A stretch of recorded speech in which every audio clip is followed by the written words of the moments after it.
শিক্ষার্থীরা, তোমরা সবাই জানো এখন করোনা মহামারী উপলক্ষে আমাদের সবাইকে ঘরে বসে লেখাপড়া মনোনিবেশ করতে হচ্ছে।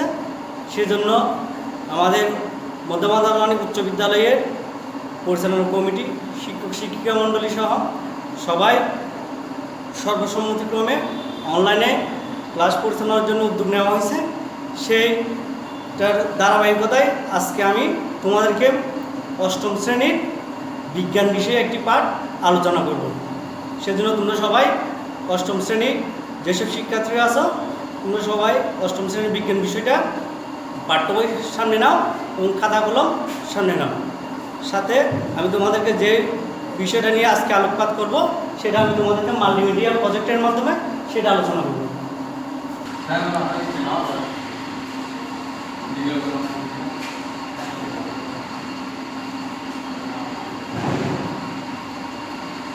আমার আজ পরিচিতি পর্ব। তোমরা মোটামুটি সবাই তো আমাকে চিনো, জানো।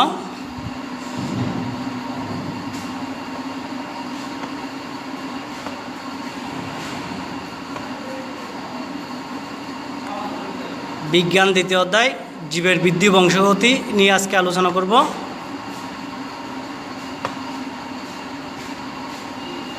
ছবি আমরা কি দেখতে পাচ্ছি দেখো, তোমরাই বলো কতগুলো কোষের বৃদ্ধি।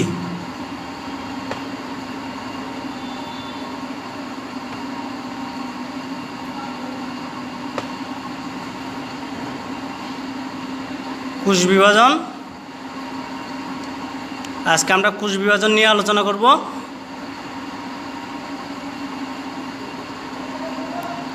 কোষ বিভাজনের মধ্যে যেসব শিকনগুলো আমরা অনুধাবন করতে পারবো, কোষ বিভাজন কী তা বলতে পারবে, কোষ বিভাজনের প্রকারভেদ বর্ণনা করতে পারবে, মাইটোসিস ব্যাখ্যা করতে পারবে, মাইটোসিসের পর্যায়সমূহ বর্ণনা করতে পারবে।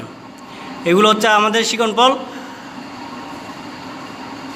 সর্বপ্রথম আমরা কোষ বিভাজন কাকে বলে সেটি তোমাদেরকে মনে করাই দেব। তোমরা ষষ্ঠ শ্রেণী, সপ্তম শ্রেণী, ওইসব শ্রেণীর মধ্যেও কোষ বিভাজন সম্পর্কে তোমরা মোটামুটি জানো।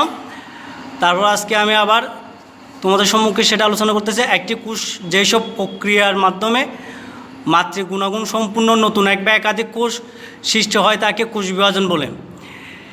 এইখানে একটি কোষ যেসব প্রক্রিয়ার মাধ্যমে, প্রক্রিয়ার কথাটা দেখো, প্রক্রিয়ার মধ্যে সেখানে একটা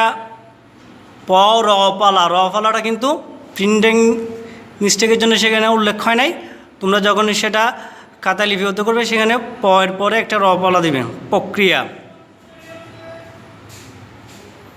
তারপর দেখো কোষ বিভাজন। কোষ বিভাজন সাধারণত তিন প্রকার: অ্যামাইটোসিস, মাইটোসিস, মিওসিস। আজকে আমরা মাইটোসিসের ধাপসমূহ আলোচনা করব, কারণ তিনটা বিষয় একসাথে আলোচনা করা অনেক সময় সাপেক্ষ ব্যাপার। সেজন্য মাইটোসিসের ধাপটাই আমরা আলোচনা করব। তাহলে মাইটোসিস সাধারণত কত ধাপে বিভক্ত? 5টি ধাপে বিভক্ত: prophase, prometaphase, metaphase, anaphase, telophase.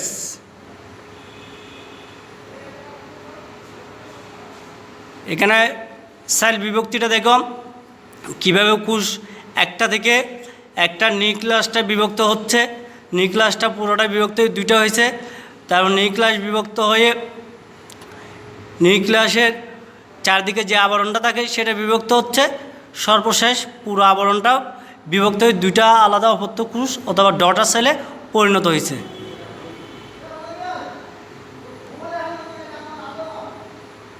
এটাই হচ্ছে কোষ বিভাজন।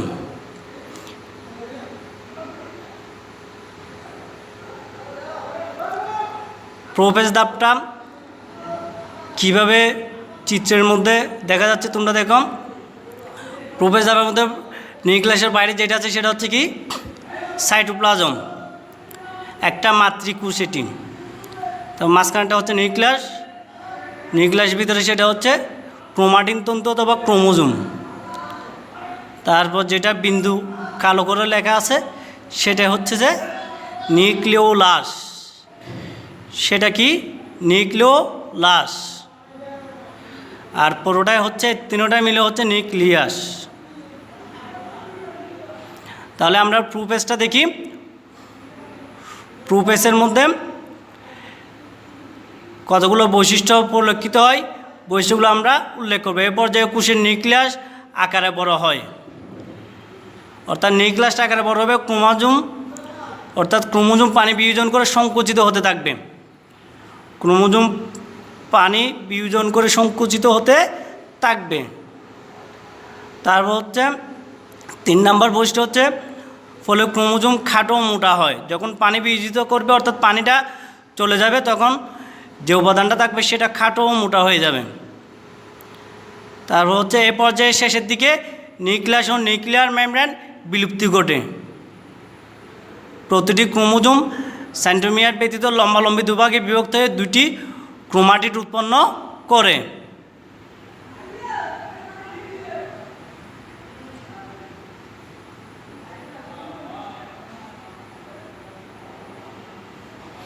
তারপর হচ্ছে প্রো মেটাফেজ, 2য় নম্বর অর্থাৎ 2য় ধাপ হচ্ছে প্রো মেটাফেজ।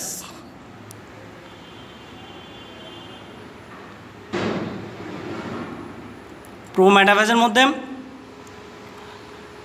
একটা তার মধ্যে মেরু অঞ্চল আছে, স্পিন্ডল যন্ত্র আছে, ক্রোমোজোম তন্তু আছে, লুপ্তপ্রায় নিউক্লিয়াস আছে, লুপ্তপ্রায় নিউক্লিয়ার মেমব্রেন আছে। অর্থাৎ প্রো মেটাফেজের যেসব বৈশিষ্ট্য পরিলক্ষিত হয় সেগুলো এখানে আলোচনা করা হলো। এ পর্যায়ে কোষে কতগুলো তন্তুময় 2 মেরুযুক্ত একটি স্পিন্ডল যন্ত্র সৃষ্টি হয়। 2 নম্বর বৈশিষ্ট্যের মধ্যে হচ্ছে ক্রোমোজোমের সেন্ট্রোমিয়ার স্পিন্ডল যন্ত্রের নির্দিষ্ট তন্তুর সাহায্যে সংযুক্ত হয়। 3 নম্বর হচ্ছে সংযুক্তকারী তন্তুকে ট্র্যাকশন তন্তু বা আকর্ষণ তন্তু বলা হয়। ক্রোমোজোমগুলো এই সময় বিষুবীয় অঞ্চলে বিন্যস্ত হতে থাকে। তারপর দেখো মেটাফেজ। মেটাফেজের চিত্রটা দেখো প্রথমে। সেন্ট্রোমিয়ার অর্থাৎ ক্রোমোজোমের মাঝখানে যে অংশটা বিদ্যমান সেটার নাম হচ্ছে সেন্ট্রোমিয়ার। তারপর হচ্ছে স্পিন্ডল তন্তু, যেগুলো রেখার মতো দেখা যাচ্ছে। তা হচ্ছে বিষুবীয় অঞ্চল, মাঝখানের অঞ্চলটা হচ্ছে বিষুবীয় অঞ্চল। তারপর হচ্ছে যে ক্রোমাটিড দ্বয়, অর্থাৎ সেন্ট্রোমিয়ারকে কেন্দ্র করে 2 পাশে 2টা ক্রোমাটিড আছে। মেটাফেজের বৈশিষ্ট্যগুলো দেখো। ক্রোমোজোমগুলো স্পিন্ডল যন্ত্রের বিষুবীয় অঞ্চলে ভিন্ন অবস্থান করে।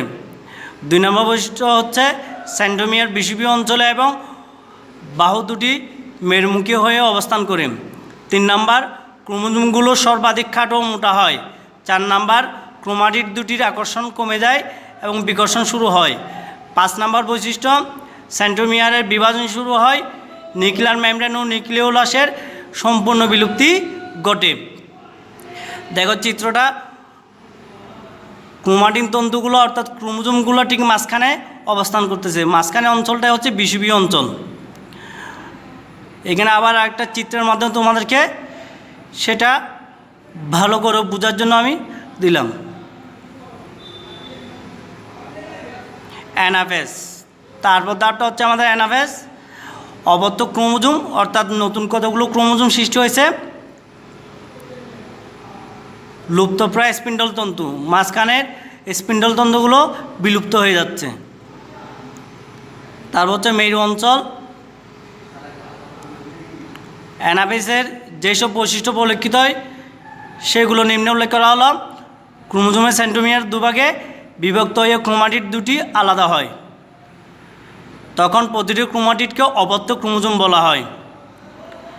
অবর্ত ক্রোমোজোমগুলোর মধ্যে বিকর্ষণ শক্তি বৃদ্ধি পায় বলে এরা বিপরীত মেরুর দিকে সরে যায়। অর্থাৎ অবর্ত ক্রোমোজোম দুটার মধ্যে এক ধরনের বিকর্ষণ শুরু হয়। অর্থাৎ 2টি চম্বুক যখন পাশাপাশি রাখা হয় তখন চম্বুক দুটার মধ্যে বিকর্ষণ শুরু হয়। ঠিক একইভাবে ক্রোমাটিড দুটি যখন আলাদা হয়ে যায় তখন ক্রোমাটিডের মধ্যে একটা বিকর্ষণ শুরু হয়। অর্থাৎ এবং সেন্ট্রোমিয়ারগুলো মেরুর দিকে আকর্ষণ করতে থাকে। এই সময় সেন্ট্রোমিয়ার অগ্রগামী এবং বাহুদ্বয় অনুগামী হয়। অর্থাৎ সেন্ট্রোমিয়ার মেরু অঞ্চলের দিকে থাকবে এবং বাহুগুলো বিষুবীয় অঞ্চলের দিকে থাকবে। এখানে আরেকটা চিত্রের মাধ্যমে তোমাদেরকে উল্লেখ করা হলো। তারপর সর্বশেষ ধাপ হচ্ছে টেলোফেজ।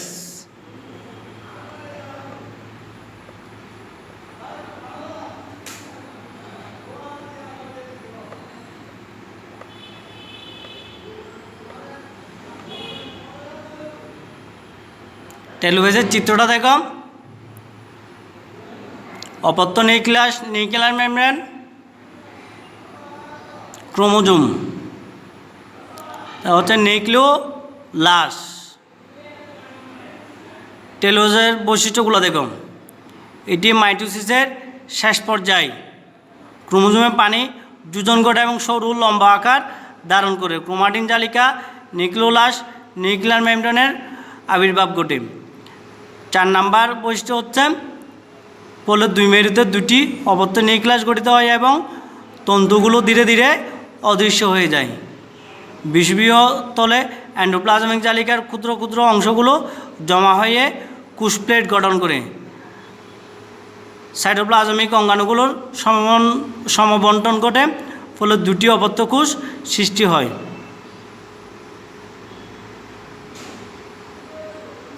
এখানে পুরো মাইটোসিস কোষ বিভাজনটা আলাদা একটা চিত্রের মাধ্যমে দেখানো হলো।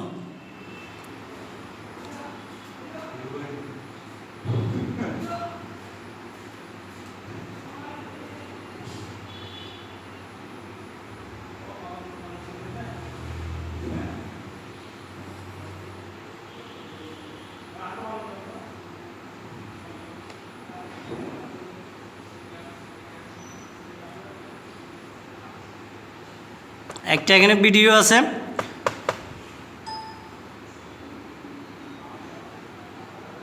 ভিডিওটা দেখো।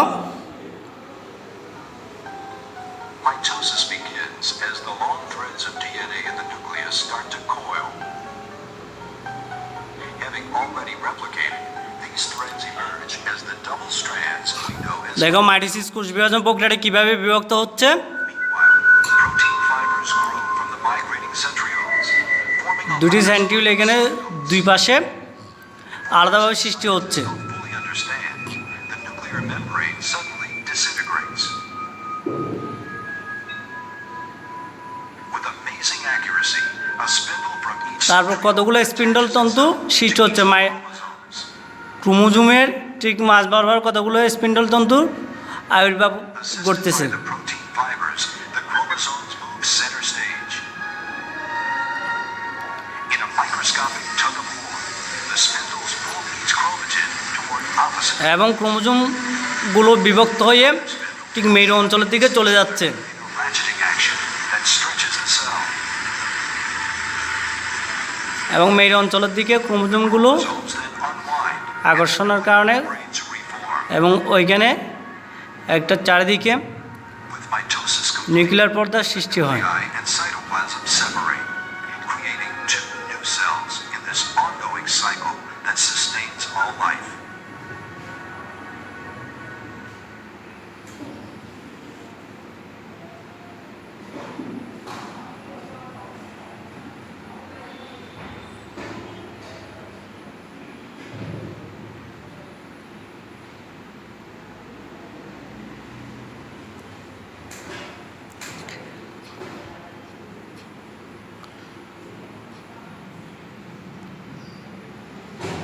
এক নজরে আমরা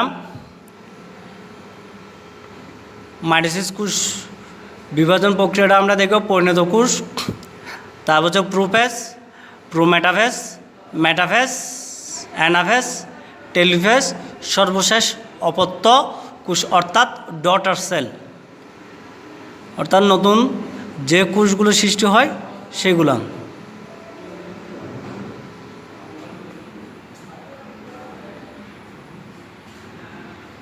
নিউক্লিয়ার বিভাজন, তারপর হচ্ছে যে ক্যারিওকাইনেসিস। নিউক্লিয়াসের বিভাজনটা হচ্ছে ক্যারিওকাইনেসিস। সাইটোপ্লাজম বিভাজন হচ্ছে সাইটোকাইনেসিস। তারপর হচ্ছে একক কাজ, তোমরা কাজ করবে মাইটোসিস কোষ বিভাজন কি।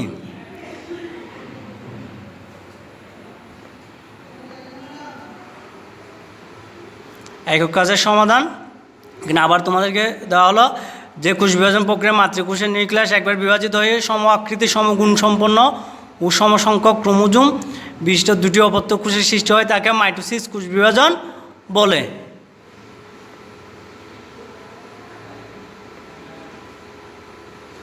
কেরিওকাইনেসিস ও সাইটোকাইনেসিসের মধ্যে পার্থক্য লিখুন।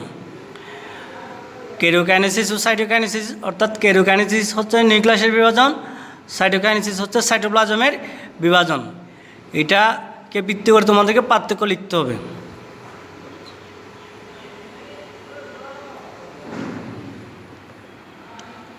নিউক্লিয়াসের বিভাজন হলো কেরিওকাইনেসিস, সাইটোপ্লাজম বিভাজন হলো সাইটোকাইনেসিস। কোষ বিভাজন শুরুতে হয়, কোষ বিভাজন শেষে হয়।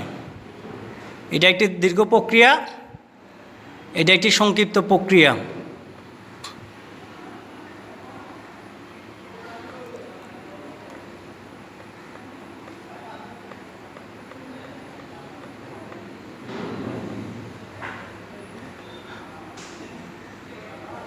এখানে একটা দলগত কাজ দেওয়া হয়েছে।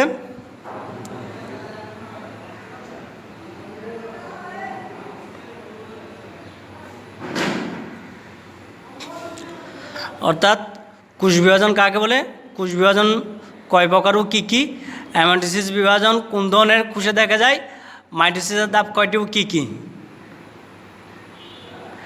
এটা হচ্ছে তোমাদের মাইটোসিস কোষ বিভাজন পর যেগুলো চিহ্নিত চিত্র অঙ্কন করে আনবে। এটা হচ্ছে তোমাদের বাড়ির কাজ।